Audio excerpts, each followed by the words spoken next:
if we want to get back onto that discussion, right? It's like, it's nice that it's back. Obviously, it's really cool. I was happy to be involved as well. Yeah, So it was that's quite right. cool to have league at the time, but it was still very much more of the same, where it wasn't even, it wasn't studio. It was still COVID times. You're still casting from your bedroom and kind of just getting through life. But I think people were really excited about LCO, but just from a career standpoint for you, I'm sure it was kind of like, it was a nice to have, but it wasn't like, wow, fuck, I'm back. It was just like, all right, I'm casting in my bedroom again. Yeah. Was there a bit of that involved, or were you just really stoked that you would like kind of back in esports because you had, again, potentially like lost that opportunity? I think I was stoked to be back in. I think I was happy that it was going to be with at least Rusty. Like there was at least going to be somebody from the old guard sticking around, right? Even if we were bringing in new faces, like we had Mac, we had Nat, obviously we've had Kitty as well, and jump into the into the limelight with it as well. Also that very first year with yourself and Jubes as well included, which it gave, I think, like that degree of authenticity that you've got like new faces, but you've not completely removed the product. Because I think if we'd gone in with 5 new faces, people would have fucking hit the roof. OPL's dead. Here's this show. Here are these guys that you've never seen before, or maybe you've seen me for a little bit of time, but like you're not going to look at me and say like Skimmy's the veteran, right? So I think it definitely gave it a bit of authenticity, and it definitely allowed it to try and go through those growing pains of like, what does the show want to be? Because I think you're looking at OPL and like all of its shenanigans and all of its lessons. Like we try and be a serious broadcast. People aren't interested. It's Oceania. They don't watch OS because it's like quality league. They just want to see like Aussies be silly or whatever, right? So I think definitely you're comparing the success of LCO against that in those initial few months and thinking, okay, what do we actually want the show to look like? And obviously being online, it's very hard to try and stamp that authority because it's like, well, does your green screen look good? Are the transitions clean? Can these guys actually not lag or whatever? Yeah, it was a whole thing. I mean, I don't know. I guess just for context for people who don't work in broadcast, like it was a really weird time because like, do you remember those massive banners that we had? How big did you get like one of the big banners? Yes, I remember you showing.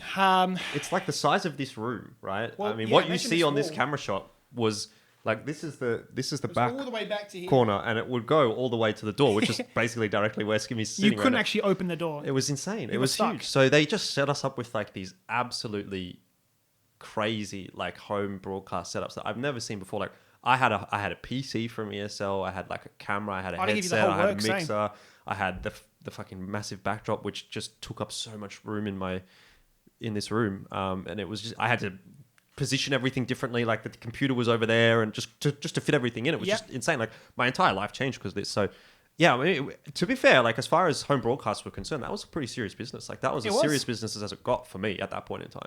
Well, I think it was obviously a very solid decision by them, right, to try and get some consistency of here are 5 computers, all the exact same specs, make it look as good as possible, right? All going to be maintained and managed remotely by whoever it was at the time, so we can guarantee that these specs are going to be sufficient enough to give you the best show, as opposed to like, hey mate, here's my PC. Well, that was the other thing. It was like you would turn that PC on and someone would remote into the PC. That's it. Set it all up for you. So as long as you plugged everything in where it was supposed to be plugged in, you'd be fine. Which is there an Ethernet cord in? You're good. At one point I didn't put it in correctly, and like instantly they knew what the issue was. I think I hadn't plugged in. Do you remember like we had like a dummy display port thing, and if you didn't plug that in, something didn't work, and so I didn't have that plugged in, and I was like, I can't see anything on my screen. They're like, oh, have you plugged this in? I was like, no.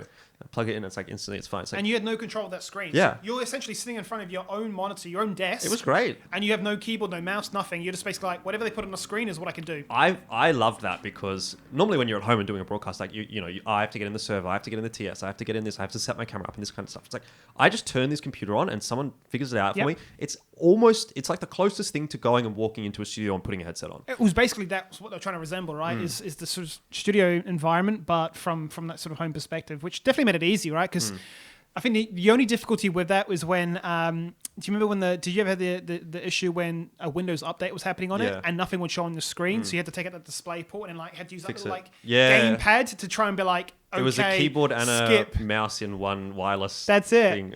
And they're like, why is your computer not on? I'm like, I see nothing, it's black. And then they're like, take out the display port. I was trying to do a Windows update. Okay, skip past that.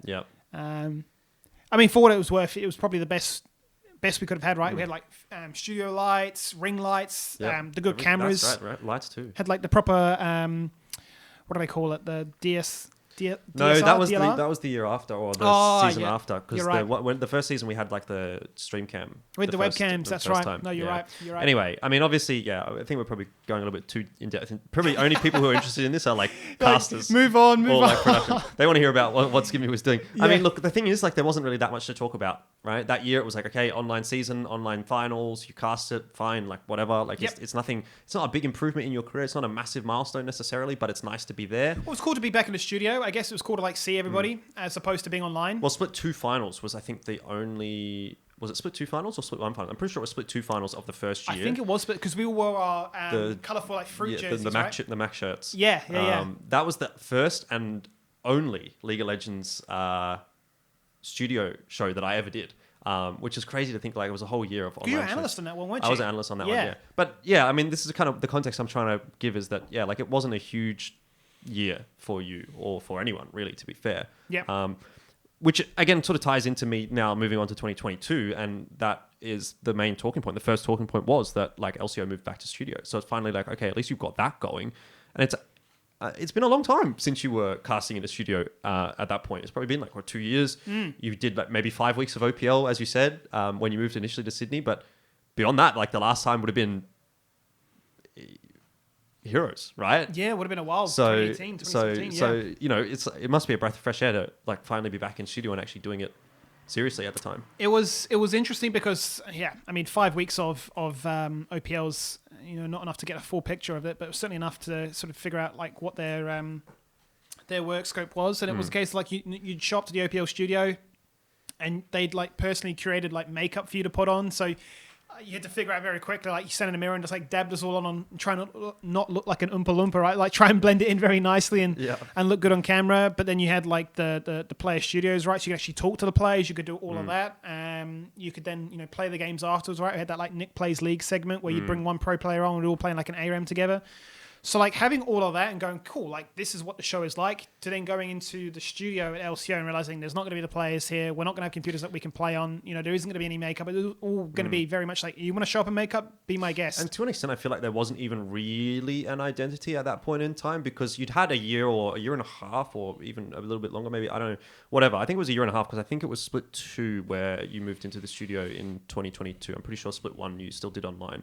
Regardless, there'd been a while of like online broadcasts, and like, yeah, I feel like the LCO personality, the show itself was very different to LCO, but how much can you really develop that when you're doing an online broadcast? Sure. It sort of felt like when you go into studio, it's a reset, right? So you're just in there and you're like, okay, not only are you like almost trying to remember how to cast in studio and do that kind of thing, but you're also like, we kind of have to build this show from the ground up. Like is there an element of that involved? I don't think there was anything that I ever put upon my own shoulders to say that I'm responsible for building this show. I think definitely this year I've been a lot more of an advocate for trying to put stuff on. So like that comes from like having the meetings beforehand, right? Like kind of what graphics do we want? What kind of narratives do we want to try and push? I'm a big part of those meeting notes and sort of typing up any sort of bit that I find interesting. But I think the years prior, it was definitely a case of like, I'm just here to try and, you know, personally improve and make sure that I deserve to be here, so I get the call up on a split by split basis, basically. So being in a studio was definitely, it was exciting. It was a bit intimidating at first because you're thinking, oh, I haven't done this in a whole while, so what's this all like? And I'm having to get the grasp again with like the dynamic of like, we're not going to be finishing every sentence by saying, that's a really good point, Elfish guy. Yeah. Right? To like tell it's you, your turn. I'm done. Yeah. Right? It was the case of like, we're going to use eye contact, we're going to use fingers, you know, we're going to point, we're going to do all the rest of it. And you're thinking, oh, okay, I've got to get back into this rhythm again. But I think I don't want to say selfish. I think selfish is the wrong word to use, but I think it was definitely a case that I was a lot more focused on the show being its own thing and leaving that to the producers and everybody else, and just making sure that, you know, I'm good enough to do my part, you know, basically complete my role in that position. I think figuring yourself out. Yeah, I think it's only really been this year that I've been like, I feel like I'm at a point now where I feel like I'm confident enough in my ability. I feel secure enough in that as well, that I can be a little bit more crazy. I can be silly. I can, you know, I can contribute and give up ideas. That's actually funny that you mentioned that, because that was something that I kind of wanted to touch on as well. And I feel like there's been you've in particular, I feel like had a development. And maybe this is just because I talk to Mac a lot and I'm kind of getting his almost view of the situation. So bear in mind, this comes through that kind of lens. But the first topic in respect to that is I just want to know what it was like dealing with Mac, right? Because The way I think about Mac is he's a bit of a... I mean, he's a bit of a wild card, but he almost needs an enabler, right? Yeah. You can't do what he does on a broadcast without... If you have 3 Rusties on the broadcast, like what Mac does isn't going to hit. No. So you almost de facto become that enabler because at the time, was it Kitty would have come in, I think, just in 2022, right? And so she's very fresh on the broadcast. Yeah. She's super new. And, obviously she's doing kind of what you've done where you're having to like figure yourself out almost, right? Yeah. As a broadcast talent. So it's like, okay, Rusty's not going to engage with it to an extent, right? He has his role to play in this whole dynamic, but it's like, you're the guy now that has to kind of almost play off of Mac. And I've got that same role almost in CS, right? Where Pilly's a very like, sort of, he's obviously opening up a little bit more lately, but he's kind of got that Rusty role where he doesn't engage with that as much. And then Mac's doing his fucking whatever. And then I'm sitting in the middle going like, I kind of can go both ways. You know what I mean? Sure. It's a bit of, depending on who I'm working with, I tend to sort of change my broadcast persona almost, or get brought along with what they're trying to do. And that's one of the things, like I've always liked working with people who are a little bit higher energy because they bring me up. Yeah, agree. So what was it what was this experience like working with Mac? Was this like again, like did this sort of open you up to this kind of world? Because ultimately, obviously, Mac left the LCO and now I feel like you've almost taken off and run a bit with that chaotic role a little bit.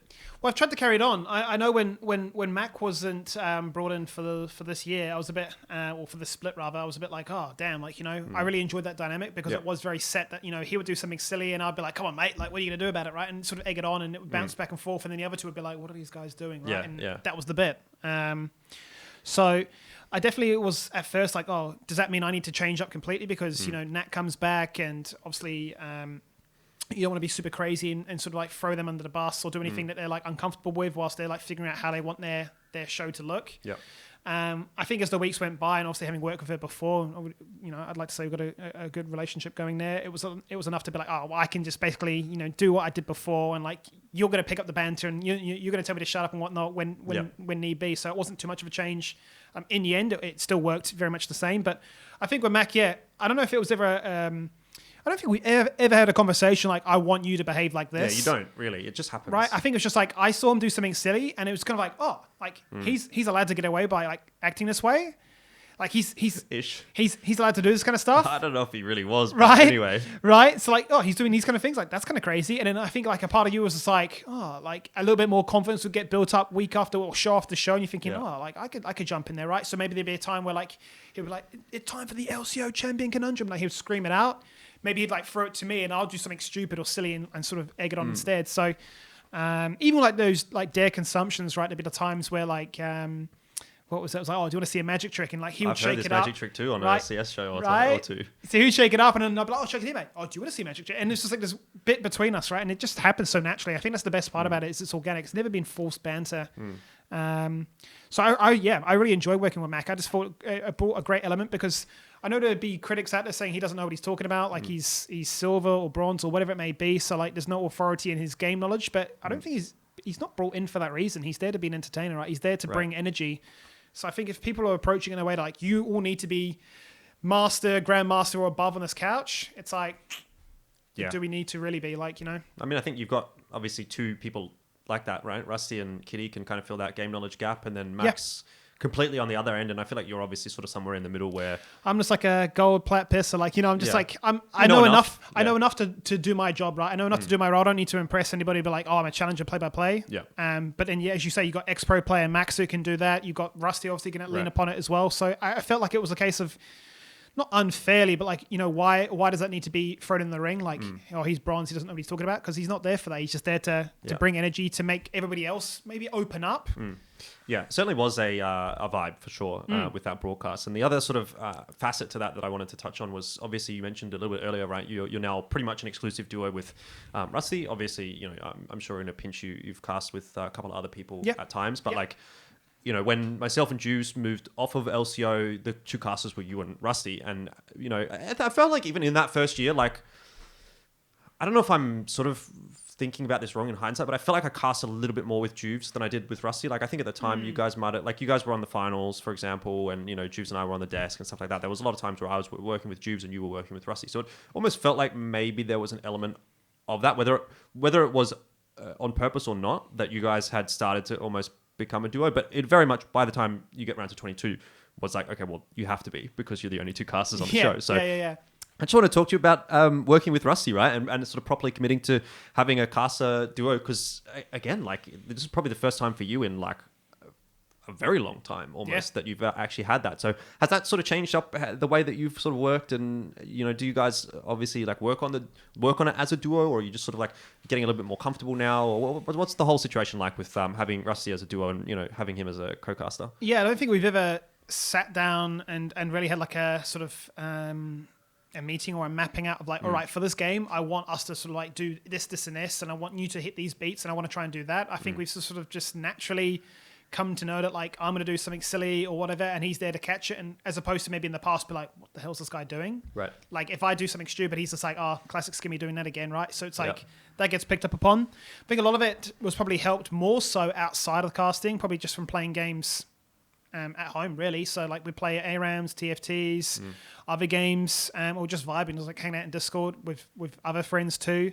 And it's just a more sort of, I guess, a natural state where you know you can bring up that competitiveness, or you can just talk about other stuff than gaming. So I think when it's come to the show, there's never really been anything that we sort of sat down that I can think of. Maybe he thinks differently, maybe he's got different stories, but from at least my perspective has always been like, I'm just going to do my thing, and hopefully you're going to pick up on it and sort of run with it, and sort of Do you think it has helped you to be a better caster though, working in with just one person, pretty much? Like, does it help? Is there like that level of comfort, maybe? Yeah, that for you sure. know how things are going to go, basically. For sure. I think there's that reliability, right? Like I know that like if a certain play happens, or if like a certain moment in the game happens, I know how he's going to respond to it. Like, you know, I know there's massive fights happen. A replay's going to come up. He's going to be talking about that. He's going to cue himself into this. Gives me time to then think about, okay, how can we then reshift the conversation? Definitely can be different when you cast with somebody else. Like, obviously, we had some guests this year as well. Obviously, Max is stepping into limelight as well. I think I'd love Max to stay around as a caster. I think he's really, really good. I think he's just hit gold by, you know, turning into this new position after basically doing what I did, right? Quitting as a pro player and becoming a caster. Because I 1v1'd him in that show match. Man. Like, he couldn't keep his career going. Had to go be a caster. Exactly. I think he's a phenomenal addition. Really like working with Max. And obviously did like a few other casts. I mean, even had like Fireto come in, current active pro player. Yep. Even cast with Kitty, right, in the past too. So it's been cool because you obviously had to change up how you approach it, because some are more talkative, some are a little bit more hesitant, some aren't too sure really what to talk about, and you had to like be more of a leader in that position. But I think definitely the most relaxed would be a Rusty, right? I don't think I'm ever like having to like consciously think too much. It's very much like we're going through the rhythm. It's early game, you're going to be doing a little bit more talking. It's mid game or more team fights are happening. I know that you're going to throw it to me. I know that you know that a fight's about to happen, so you know to wrap up yourself to pass to me, whereas maybe with somebody else, a fight's occurring and you're kind of like, throw it to me, right? So definitely being in that sort of same duo has been great, and I think the community enjoy it in terms of, you know, when a grand final happens or a big moment happens, they know what to expect from us as a pair. Well, speaking of a big moment or a grand final, what about LCO at Dreamhack, right? First year back. This is the 2022 I'm talking about. So a couple of finals ago now, but obviously that's, you know, kind of nice to have, right? You're back and it's finally in an arena. And did you feel a sense of like anything at that moment when you got to cast again in front of a crowd? Well, it felt good. It felt like I'd finally made it in a weird way, because you're finally in front of an audience again. So sure, it's not BlizzCon, it's not like Dreamhack Sweden, but it's a big event still. It's like this big thing that's just come to Australia, and to finally actually cast in front of an audience for League of Legends, it felt so nice, right? After the whole fact that COVID had sort of really stunted a lot of that growth and obviously then completely killed a product, it felt great to then be in front of an audience and to sort of scream and shout and see the players in front of you and say like, yeah, this is what it should be. Were you a bit surprised, or, I mean, I don't know if surprise is the right word, but what did you think about the, what's the word? How receptive the community was to League of Legends? Because, you know, I guess there would have been maybe a bit of a question mark as to like, okay, is there going to be a community to sort of rock up to this? I think I know, like, LCO's always had a very strong community sentiment to me. Like, I've always sort of looked at that and been like, okay, that's very much a community-driven type show. But were you ever a little bit concerned about, okay, will actually people show up to watch this final? And obviously it was like packed out. It was like a full house, basically. So that must have been nice. I mean, there's a degree of you thinking like, how many are going to show up? You see like how big the Margaret Court Arena setup is, and you're thinking, shit, are they going to fill that? Right, and you're starting to wonder like, oh, would I be happy with 50% of this being filled? 40%? Like, would that be enough? Like, you know, would I just be happy if like I saw like 20 people in the crowd? Like, You're still casting in front of a crowd Yep. in this massive like stage settings. Like, you know, you're looking this way, but I think the thing that obviously makes it just that much better, like the icing on the cake, is the fact that you hear the roar when a massive play happens, right? And it's not really achievable with like 20 people, right? It's more of like a, oh, cool. As opposed to like, you know, hundreds and hundreds just going, whoa, what was that? The ground's Just shaking shaking and everything else, right? So, I mean, that year, as you say, packed out, phenomenal. The one regret that I have from that was when Balkan steals the Baron. And this is me basically returning to a previous point where it's like I'm so conscious and trying to be so much more professional as I've matured and grown older as a caster. It's like I don't want to be the full-on meme artist. I don't want to be known as the comic relief, so I've tried to be more serious. But then there was that moment where Balkan steals the Baron, stands up in his chair, starting to roar.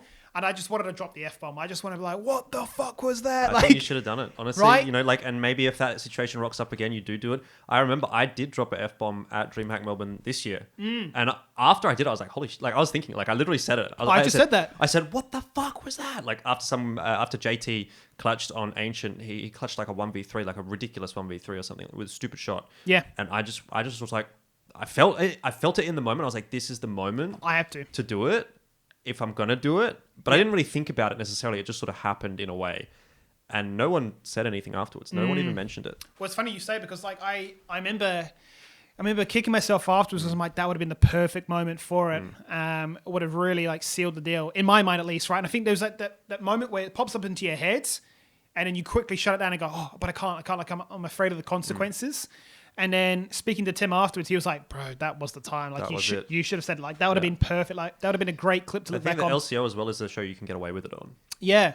But I guess I'm so rent-free in my head about like, I want to make it to an international broadcast. And then you're thinking, well, I don't know who's watching. And if they hear you swearing, they go, oh, X, like... Yeah, I think it's a bit different for me with CS because, like, no one cares about that in CS, really. It happens on the biggest stages in CS, but maybe not so much with League, so... Without knowing the people in that position from League, if they say, like, oh, that's fine, bro, like, that was a great moment for it, you're basically self-imposing rules. Yeah. And saying, but like... you can't know. You can't, right? So, like, it's a catch-22, and it's like, well... What wins out? Is it the authenticity of like a really hype moment where you've just said what comes to mind, or is it like, well, that would have been elevated by this? You never know. But I guess you'll never know now, right? I'll never know how that moment would go. So now, every single time I've been in like a super hype moment like that, like even at Dreamhack that happened this previous split, I was just like, man, I'm searching for that moment. And like it just never really came to me. But you can't do it if it's not the moment. Otherwise, you can't. Really a bit cringe. If you force it, it's like, what's he doing? Yeah. And it does feel, as you say, really like out of touch. So. I just have to keep that in my back pocket until another crazy moment. I'm sure there will be another one. I'm sure. At some point in time. Look, let's move on to like 2023 and kind of catch up with where you're at now as a caster. Again, I don't know that there's really a whole lot in 2023 to kind of touch on specifically that hasn't already kind of been discussed, right? You're doing LCO, you're doing it in the studio, you've done Dreamhack again. The one other thing, I guess, that sort of popped up in your life this year was PCS. So you went back to New Zealand to do a little bit of that. Sure. You know, is that not a massive deal, I assume, for you?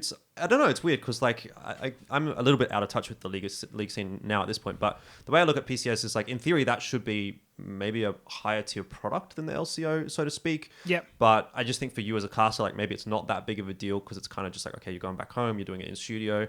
And even though the teams are better, the broadcast itself was kind of just like on the same level of LCO. So what was it like to you to sort of go over there and do that? It must have been at least nice to be able to do something back over in It was cool. NZ. It was cool to be back in New Zealand. It was cool to be like, you know, if I do end up moving back here and that product sustains itself, like that could be You're a shoo-in. That could be an avenue to certainly look at. And I think the timing was perfect, right? With LCO having their break, to then get a chance then to say, well, PCS is still going on. They reached out to me and said, hey, come over and do this back to back to back. So, yeah, it was really exciting. I mean, the studio itself was like a small like little shop, and like definitely very downscale compared to like what the LCO setup is like. But in terms of you know, who I was working with, right? Like I get along with Shock really well, so like it was very easy to slot right in and sort of do our thing. Yep. The timing was probably the most rough part because obviously they're rebroadcasting the Taiwanese show over there onto our screens that we then reframe. It's quite late in the night. It's not their cast, it's actually us. So we might have been walking out of the studio at like 4 a.m. local time, New Zealand, which was rough. So then you'd end up going back to the hotel they put you in, you'd sleep most of the day and be like, you just felt so degen, right? You're waking up like 3 a.m., right? Ready for another day of casting. But I mean, sometimes those are sacrifices you have to make. I mean, It was funny for me because the final weekend I went over there, it would have been a Sunday, and I had to fly back that morning. I think the casters finished at like 3 a.m. They'd put me on an 8 a.m. flight, and I just said, I'm not going to sleep. So I get back from the studio, get to the hotel, have a shower, lay in the bed for like 20 minutes and go, cool, good nap. Off to the airport. And then that exact afternoon, I had to do LCO. So that was a roughie. That was definitely a rough one. PCS for what it is, it's interesting because you're thinking, does that give you more exposure? Does that put more limelight on Blizzard, on Riot to look at you? Like, do they say because LCO is not a global product necessarily? It's not like an OPL Riot controlled thing per se. It's like been licensed off. Does PCS give you more eyes? Does it give you more traction? I think if you're seeing the PCS casters, like the English PCS casters, go over to like Taiwan or wherever it may be, and they're casting locally, there you're thinking, okay, I want to be there. I want to be in that position. Because that's been the one thing that's been confusing for me with LCO is like, there were the casters going overseas year after year for most, and now it's just stopped. And you're thinking, why is that? Obviously, Kitty got the chance to do the MSI broadcast remotely. I know she got to show up on screen there. We're thinking, oh, sick! Like, OS is back on the map. Like, surely this is now meaning that was the one time where she called in, right? That's right. Yeah. So you're all thinking, this is awesome. Like, they do pay attention to our region, even if we aren't OPL anymore. So there are eyes on our region. So that gives you a bit of wisdom, a bit of like wishful thinking. Like, oh, there's a chance. But then nothing's really occurred, right? I've never been hit up, and you're thinking, well. I was honest with myself and like, as you said, asked earlier, right? Was it that ego of like, I deserve to be here and so on and so on. But I feel like, a few years in now, I feel like I hold my own in my category. Like I'm not saying I'm like an S tier, A tier League of Legends caster. I'm quite happy to start from the lower rungs again. Bring me in. I don't know. Groups or something. You pay somebody 15 grand, I'll take, 3, 4, whatever it may be. Like I'm happy to take a reduced rate and just cast the Australian games only in the group stage. But that's completely fine for me.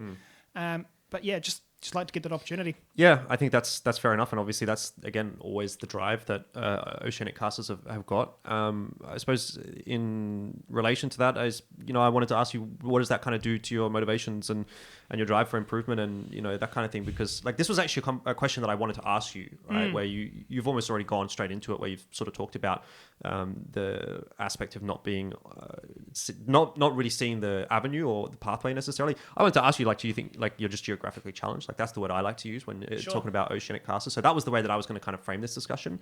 So maybe you could touch on that, but also like what it does to your motivation. Is the motivation still there? Like, or does it eventually, because I can imagine at a certain point, right, you're like, I'm pushing, I'm getting as good as I can possibly get, but at a certain point you don't feel the upward trajectory. So does that weigh on the mind at the moment, or It certainly does. I mean, yeah, it's coming to a point, right? Like I'm going to turn 30 in a month's time, which, in the scope of things is when you're starting to look at like owning a home and having kids and all the rest of it. So there's pressure from... Time's running out. Right, there's pressure from the misso to be like, you need to get your, arse into gear and sort of like work towards actually making money. So that's why it starts to put pressure on like, you can't sustain 30, 40 grand, of esports payments to last a whole year, especially if you're raising a family. So there's that part of me thinking, well... have I given it a good crack? And then you're it's almost like that meme, right? When there's that guy digging and he's like this close to like finding diamonds, and you're thinking, am I in that sort of situation where I just need to stick it out a little bit longer and it's going to happen? But like, time is creeping up on you. So there's definitely that sort of motivation that you've invested so many years, as you said, like 7, 8 years, maybe even more, towards this, and then switching games and readjusting and moving your entire life around for different countries. But if the opportunity doesn't present itself, then I think you start to definitely put it into more of like, well, I'll live in New Zealand or I'll live wherever I'm going to have my family. And, if you knock on my door and say, hey, we'd like to have you over, then it's just like the spontaneous one-off visits. I think it'd be stupid to close the door on it completely after all this time invested. But at the same time, you've got to be realistic about like, people can't wait around for you forever. And if you want to sort of pursue that relentlessly, you're better off being like, just a single man, just like, I'm happy to live on this like very cheap wage, and sort of, and pray that one day it works out. Yeah, it's funny. I mean, I've had those sort of same thoughts myself, obviously not with regard to League of Legends, but just in general. It's like, well, maybe my time has passed in terms of being like a tier one, like on the best, like doing a, like say for in CS a major final or even a major in itself. And you get to a point where you're like, well, am I just happy being maybe the number one in OS and getting all the OS opportunities, and maybe here and there, like let's say you might get the opportunity to do a PCS or a PCS final, something like that. Is that enough for you as someone to continue to like drive you along and that kind of thing? And it's something that I think all casters at a certain point, once you get to a certain age, you kind of have to kind of deal with. And yeah, it's an interesting thought that other people are kind of dealing with the same thing. And I'm quite like not resigned to the fact, because I don't think it's a bad thing necessarily. I'm quite happy with where I am in life. I'm quite happy with what I've got, but I'm resigned to the fact that, if I never work on the top product in my game, that's okay with me at this point. Okay. I'd obviously like to do it. I'm never saying no to the opportunity. Like the door's not closed, but if it doesn't happen, I'm kind of like, well, I've had a pretty good career anyway. Sure. I've done a lot of cool stuff, and you're probably at that same point where you've done a lot of cool stuff. You've done more than most people have done. For sure. No, for sure. So is it such a bad thing? It isn't, but I think you need that degree of drive that improves you, because I think if you give up on achieving more, then your current situation gets worse because you settle. That's at least my take on it, right? If I'm happy just being the token Australian caster and that's all I ever do, I think there gets a point of complacency, like, oh, I'm always going to have this spot.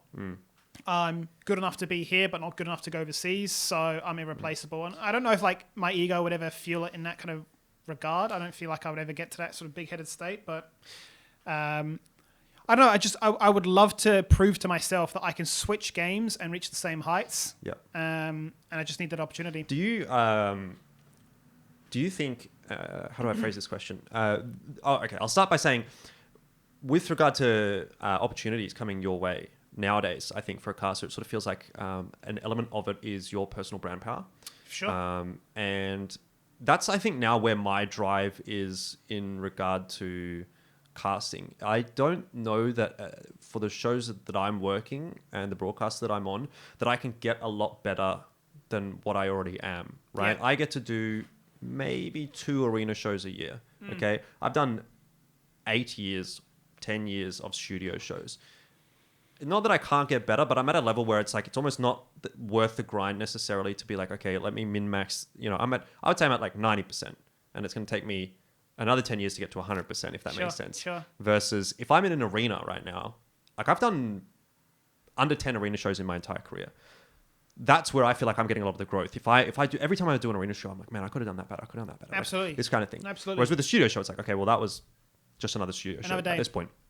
So I feel like with regard to like the drive and motivation, like my drive and motivation now at this point is like doing this, making content on my own channels, because I've never really done that. I've never really built my own brand up or anything like that. And the way I'm kind of looking at casting as a profession and as a career now in probably the last 12 months is that it comes from a different place than what it used to.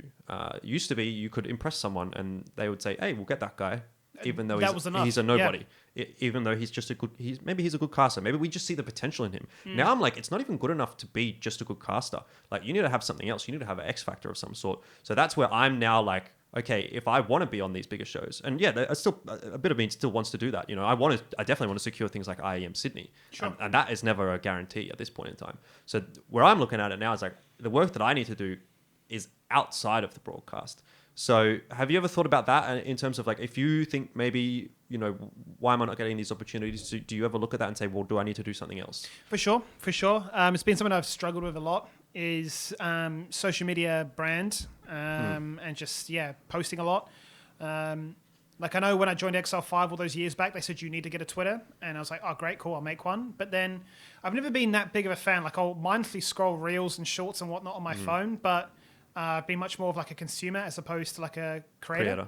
Right? So people are saying for countless years, like, you're in such a great position. You should be making content even back in Heroes of the Storm. Hey guys, here's my guide on how to play this champion, yada, yada, because like you were at the forefront, you could have been flexing, I'm rank 1, I'm rank this, whatever, like yada, yada, yada.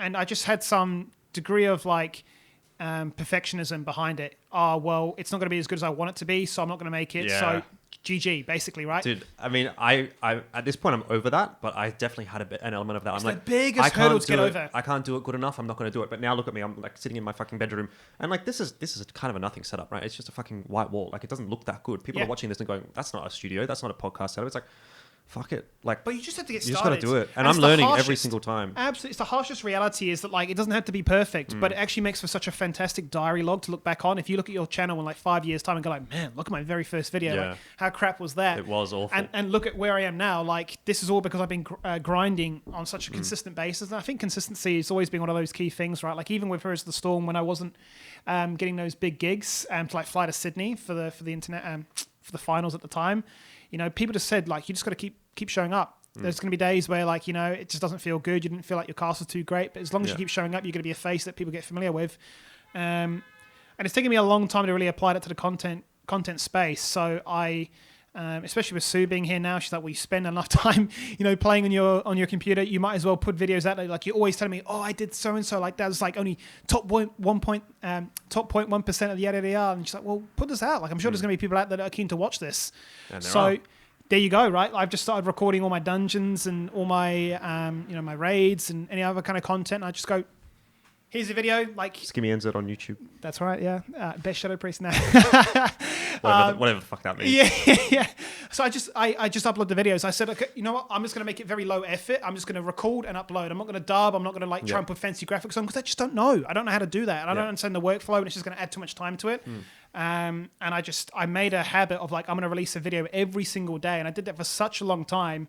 I think I was saying to you about like 6 months in a row, which is phenomenal when you think about it. Like That is crazy. It is really. I would do all these bosses, and then I would like edit them all, and then I would stagger them. So I'd be like, okay, a boss a day, and then you get into the next week, so then the bosses are all reset, so you can do it again. Oh, I got a brand new personal best. I beat this boss with this new strategy, yada yada yada. So I managed to sustain it for such a long time until it got to a point where you're doing the streak for the sake of it, right? You actually got nothing quality out there. It's like, hey, here's me doing this, and it's like, oh, I don't even want to watch that, right? Like if it's something that you don't want to watch, I think it's a pretty good metric. Much like casting, if I don't want to listen to that, I've probably done it wrong. I need to improve that. So I think it's the harsh reality of content creation and casting, right? It's very isolated. It's very much you against yourself.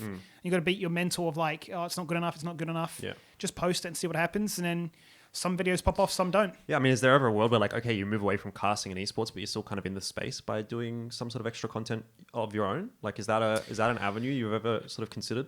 For sure. I mean, I think if it ever gets to a point where you're able to earn a nice, you know, bit of pocket money on the side. I mean, I think I had like one paycheck for like $200, and you're thinking, that's cool. That's like nice. That's just $200 out of thin air for me, just showing like, hey, I pressed these buttons in this order and I killed a boss that you probably haven't. So here, watch what I did to try and do it. So I think if they ever got to a point where you're making, you know, maybe like $1,000 or whatever on the side, you're thinking it's not bad. Like that's good pocket money, and like you would definitely be more incentivized to put more effort and more time and start looking at things like your editors, your more quality. Maybe you'd start dubbing. Right, exactly. Talking over your videos instead of you start doing a subtitling lot more effort into it. You know, you got the camera. Hey guys, welcome back. Yada. The whole like. It's your boy Skimmy and Skimmy and Zed. Make sure to smash that like button. Like all the sort of like cringe, but like smash that like button. Worthwhile clickbait.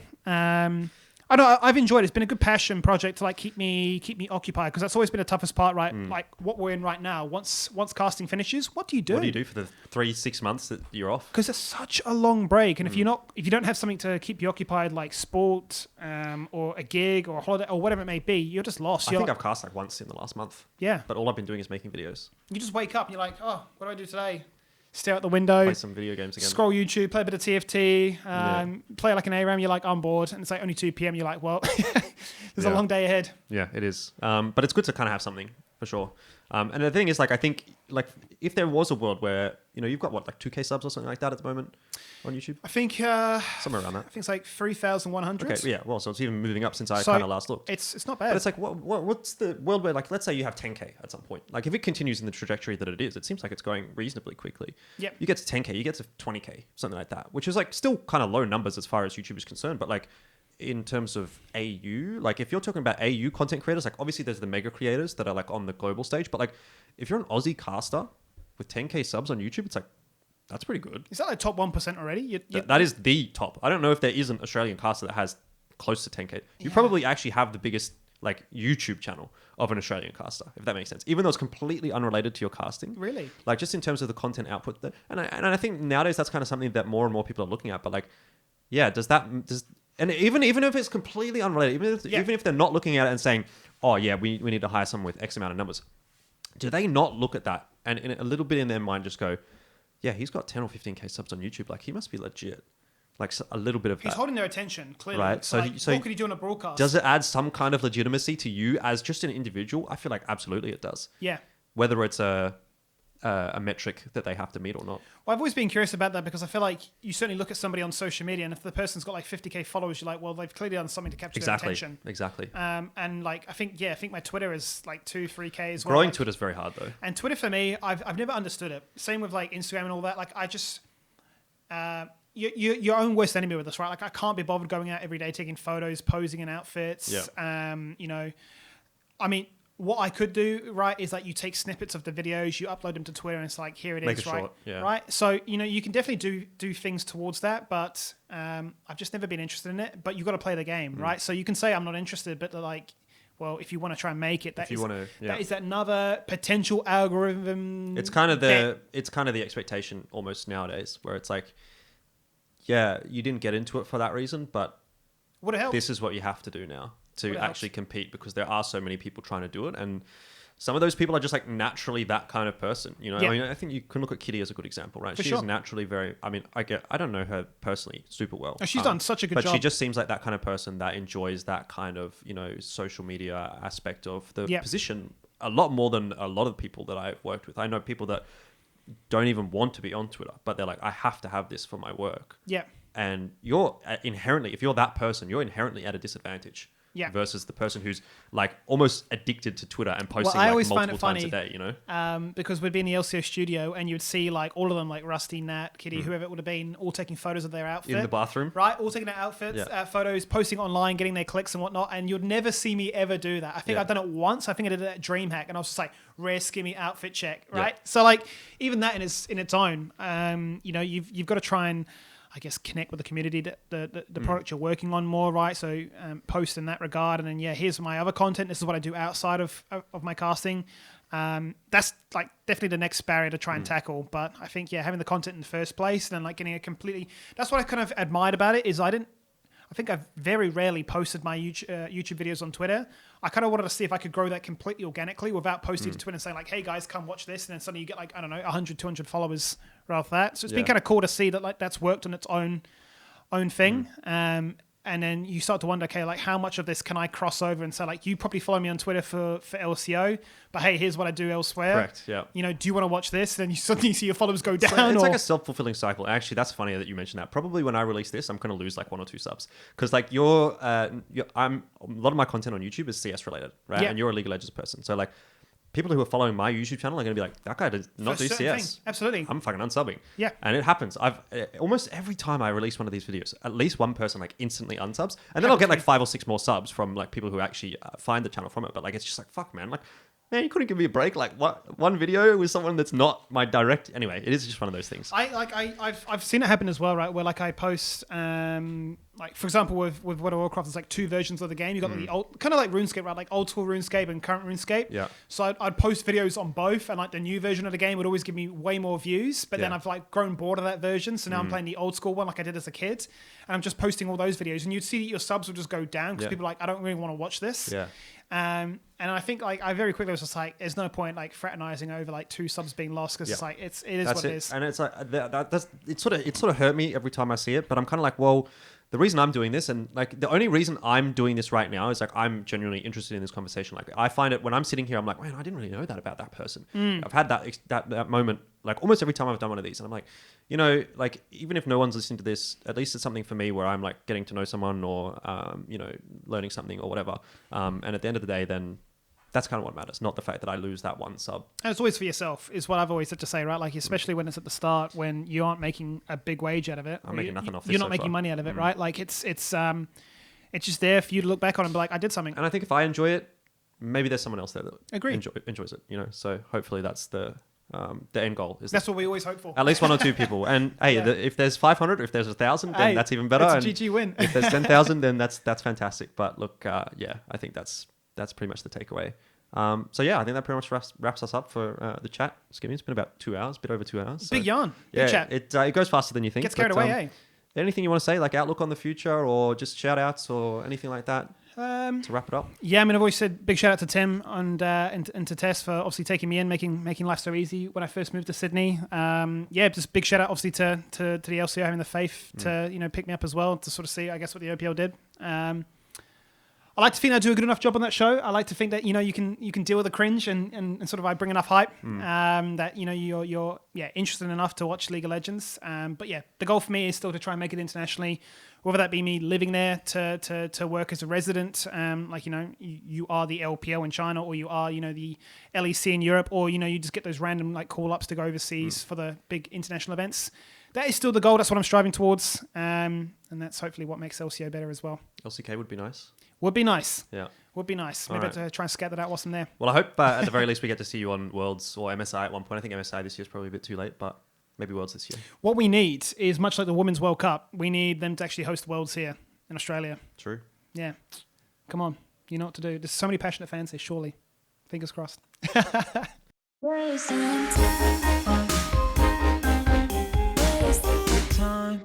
Hey guys, just at the end of this video, I'd like to give a quick shout out to Jean, who is my first supporter on buymeacoffee.com. If you'd also like to support me financially or any of my content, make sure to check out the link. It is in the description box below.